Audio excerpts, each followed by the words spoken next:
1 spoon ಬೆಲ್ಲದ ಪುಡಿ ಇದ್ದರೆ ಸಾಕು. ಇದರಲ್ಲಿ ನಾವು ಒಂದು ಒಳ್ಳೆ ಸ್ಕ್ರಬ್ನ ರೆಡಿ ಮಾಡಿಕೊಂಡು ಇದರಿಂದ ಸ್ಕಿನ್ ಪ್ರಾಬ್ಲಮ್ಸ್ನ ನಾವು ದೂರ ಇಟ್ಕೋಬೋದು. Pigmentation, dark spots, uneven skin ಟೋನನ್ನೆಲ್ಲ ನಾವು ಕ್ಲಿಯರ್ ಮಾಡಿಕೊಂಡು ಸ್ಕಿನ್ನನ್ನು ತುಂಬ ಗ್ಲೋ ಮಾಡ್ಕೋಬೋದು. ಮತ್ತು ತುಂಬ ವರ್ಷದಿಂದ ಪಿಗ್ಮೆಂಟೇಷನ್ಸ್ ಕೂಡ ನಮಗೆ ಇದರಿಂದ ಕಮ್ಮಿ ಆಗುತ್ತೆ ಮತ್ತು ದೂರ ಆಗುತ್ತೆ. ಮತ್ತು ಯಾರೆಲ್ಲ ತುಂಬ ಡಲ್ ಸ್ಕಿನ್ ಇದೆ ಅವರು ಕೂಡ ಸ್ಕಿನ್ನನ್ನು ಬ್ರೈಟನ್ ಮಾಡ್ಕೋಬೋದು. ಎಲ್ರಿಗೂ ನಮಸ್ಕಾರ, welcome back to my YouTube channel. ಒಂದು ಬೌಲ್ನ ತೊಗೊಂಡು ಮೊದಲಿಗೆ ನಾನಿಲ್ಲಿ 1 ಚಮಚದಷ್ಟು ಬೆಲ್ಲದ ಪುಡಿನ ಹಾಕ್ಕೊಳ್ತಾ ಇದ್ದೀನಿ. ನೀವು ಬೇಕಿದ್ದರೆ ಬೆಲ್ಲ ತೊಗೊಂಡು ಅದನ್ನು ಕುಟ್ಟಿ ಪುಡಿ ಮಾಡ್ಕೊಂಡು ಕೂಡ ಹಾಕ್ಕೊಳ್ಬೋದು.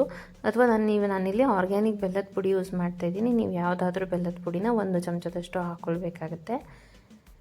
ಮತ್ತು ಇದಕ್ಕೆ ನಾನು 1 ಚಮಚದಷ್ಟು ಕಡಲೆ ಹಿಟ್ಟನ್ನು ಹಾಕ್ಕೊಳ್ತಾ ಇದ್ದೀನಿ. ಕಡಲೆ ಹಿಟ್ಟು ಇಲ್ಲಾಂದರೆ ನೀವು ಅಕ್ಕಿ ಹಿಟ್ಟನ್ನು ಕೂಡ ಉಪಯೋಗಿಸ್ಕೊಳ್ಬೋದು.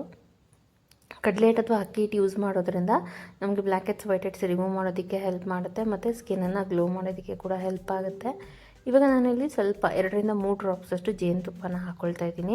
ನಾವೀಗ ಆಲ್ರೆಡಿ ಬೆಲ್ಲ ಹಾಕಿರೋದ್ರಿಂದ ಜೇನುತುಪ್ಪ ಆಪ್ಷನಲ್, ಬಟ್ ಇದನ್ನು ಹಾಕ್ಕೊಳ್ಳೋದ್ರಿಂದ ಸ್ಕಿನ್ನನ್ನು ಮಾಯಿಶ್ಚರೈಸ್ ಮಾಡುತ್ತೆ. ಅದಕ್ಕೋಸ್ಕರ ನಾನಿಲ್ಲಿ 1 ರಿಂದ 2 ಡ್ರಾಪಷ್ಟು ಜೇನುತುಪ್ಪನ ಉಪಯೋಗಿಸ್ಕೊಳ್ತಾ ಇದ್ದೀನಿ. ಜೇನುತುಪ್ಪನೂ ಅಷ್ಟೇ ನೀವು ಯಾವುದಾದ್ರೂ ಬ್ರ್ಯಾಂಡದ್ದು ಯೂಸ್ ಮಾಡ್ಬೋದು. ಆದಷ್ಟು ಆರ್ಗ್ಯಾನಿಕ್ ಜೇನುತುಪ್ಪನ ಯೂಸ್ ಮಾಡಿ. ನಂತರ ನಾನಿಲ್ಲಿ ಸ್ವಲ್ಪ ನಿಂಬೆಹಣ್ಣಿನ ರಸ ಹಾಕ್ಕೊಳ್ತಾ ಇದ್ದೀನಿ. ಯಾರಿಗಾದರೂ ನಿಂಬೆಹಣ್ಣಿನ ರಸದ್ದು ಅಲರ್ಜಿ ಇದೆ ಅಂತಂದರೆ ಹೇಳಿದರೆ ನೀವು ಬೇಕಿದ್ದರೆ ಟೊಮೆಟೊ ರಸ ಕೂಡ ಯೂಸ್ ಮಾಡ್ಬೋದು. ಅಥವಾ ಯಾವುದಾದ್ರೂ ವಿಟಮಿನ್ ಸಿ ರಸನ ನೀವು ಇಲ್ಲಿ ಯೂಸ್ ಮಾಡ್ಬೋದು. ಬೇಕಿದ್ದರೆ ನೀವು ಕಿತ್ತಳೆ ಹಣ್ಣಿನ ರಸ ಕೂಡ ಹಾಕ್ಕೊಳ್ಬೋದು.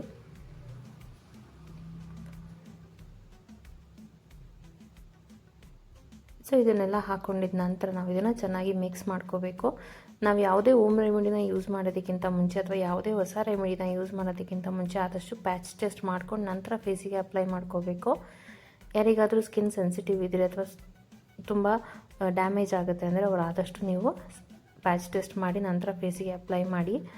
ಯಾವುದೇ ರೀತಿಯಾದ ಇರಿಟೇಷನ್ ಆಗಿಲ್ಲ ಮತ್ತು ಸ್ಕಿನ್ ಬರ್ನ್ ಆಗಿಲ್ಲ ಅಂದರೆ ನಂತರನೇ ಫೇಸಿಗೆ ಅಪ್ಲೈ ಮಾಡ್ಕೊಳ್ಳಿ. ನೋಡಿ, ಈ ರೀತಿ ಎಲ್ಲದನ್ನು ನೀಟಾಗಿ ಮಿಕ್ಸ್ ಮಾಡ್ಕೋಬೇಕು. ಅದು ಒಂದು ಪ್ಯಾಕ್ ರೀತಿ ರೆಡಿ ಆಗಬೇಕು. ಈ ರೀತಿ ಸ್ಕ್ರಬ್ ಮಾಡೋ ರೀತಿ ಅಥವಾ ಪ್ಯಾಕ್ ರೀತಿ ರೆಡಿ ಆಗಬೇಕು. ನಂತರ ಈ ರೀತಿ ಕೈಗೆ ಹಾಕ್ಕೊಂಡು 2 ರಿಂದ 3 ಲೇಯರ್ ನಾವು ಲೈಟಾಗಿ ಸ್ಕ್ರಬ್ ಮಾಡ್ಕೊಳ್ತಾ ಅಪ್ಲೈ ಮಾಡ್ಕೋಬೇಕು. ನಾನೀಗ ಆಲ್ರೆಡಿ ಹೇಳಿರೋ ಹಾಗೆ ನೀವು ಫಸ್ಟ್ ಕೂಡ ಕೈಗೆ ಹಚ್ಚಿ ನಿಮಗೆ ಯಾವುದೇ ರೀತಿಯಾದ ಸ್ಕಿನ್ ಇರಿಟೇಷನ್ ಆಗಿಲ್ಲ ಅಂದರೆ ನಂತರ ಫೇಸಿಗೆ ಅಪ್ಲೈ ಮಾಡ್ಕೊಳ್ಳಿ.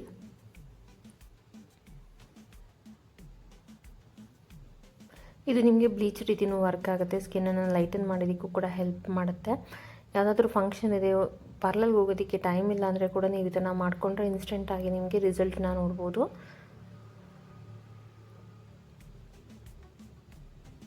ನೋಡಿ, ಈ ರೀತಿಯಾಗಿ ಲೇಯರ್ ಬೈ ಲೇಯರ್ ಅಪ್ಲೈ ಮಾಡ್ಕೊಳ್ತಾ ಈ ರೀತಿ ಸರ್ಕ್ಯುಲರ್ ಮೋಷನಲ್ಲಿ ಸ್ಕ್ರಬ್ ಮಾಡ್ಕೋಬೇಕು.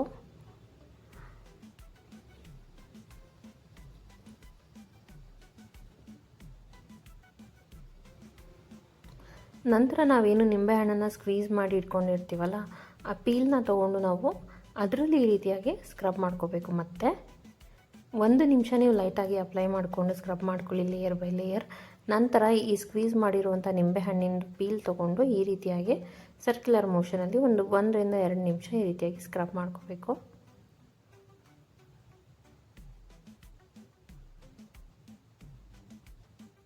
ಸೊ ಈ ರೀತಿ ಮಾಡ್ಕೊಳ್ತಾನೆ ನಿಮಗೆ ರಿಸಲ್ಟ್ನ ನೋಡ್ಬೋದು. ಆಲ್ಮೋಸ್ಟ್ ತುಂಬ ಗ್ಲೋ ಬರೋದಕ್ಕೆ ಸ್ಟಾರ್ಟ್ ಆಗುತ್ತೆ, ಸ್ಕಿನ್ ಲೈಟನ್ ಆಗೋದಕ್ಕೆ ಸ್ಟಾರ್ಟ್ ಆಗುತ್ತೆ. ಯಾರಿಗಾದರೂ ನಿಂಬೆಹಣ್ಣು ಅಲರ್ಜಿ ಇದ್ದರೆ ಆದಷ್ಟು ಟೊಮೆಟೊನ ಯೂಸ್ ಮಾಡಿ.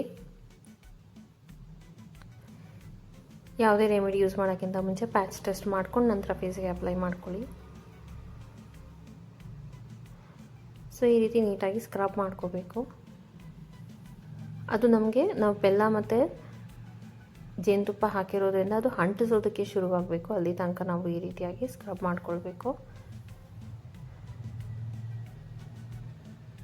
ಈ ರೀತಿ ಸ್ಕ್ರಬ್ ಮಾಡ್ಕೊಂಡಿದ್ದ ನಂತರ ನಾವು ನೀಟಾಗಿ ಪ್ಲೇನ್ ವಾಟರಲ್ಲಿ ನಾವು ವಾಶ್ ಮಾಡ್ಕೋಬೇಕಾಗತ್ತೆ.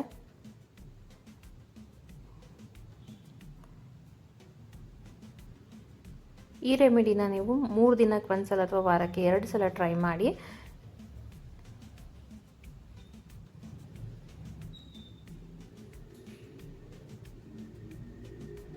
ಸೊ ಈ ರೀತಿಯಾಗಿ ನಾವು ಸ್ಕ್ರಬ್ ಮಾಡ್ಕೊಂಡಿದ್ದ ನಂತರ ಪ್ಲೇನ್ ವಾಟರಲ್ಲಿ ನೀಟಾಗಿ ವಾಶ್ ಮಾಡಿಕೊಂಡು ನೆಕ್ಸ್ಟ್ ಯಾವುದಾದ್ರೂ ಮಾಯಿಶ್ಚರೈಸ್ ಮಾಡ್ಕೊಳ್ಳಿ. ಮತ್ತು ನಾವು ನೆಕ್ಸ್ಟ್ ಡೇ ಬಿಸಿಲಿಗೆ ಹೋಗಬೇಕಾದ್ರೆ ಆದಷ್ಟು ಸನ್ಸ್ಕ್ರೀನ್ನ ಅಪ್ಲೈ ಮಾಡಿಕೊಂಡು ನಂತರ ಬಿಸಿಲಿಗೆ ಹೋಗಿ. ಈ ರೆಮಿಡಿ ಇಷ್ಟ ಆಗಿದ್ರೆ ಲೈಕ್, ಶೇರ್, ಸಬ್ಸ್ಕ್ರೈಬ್ ಮಾಡೋದನ್ನು ಮರಿಬೇಡಿ. Thank you.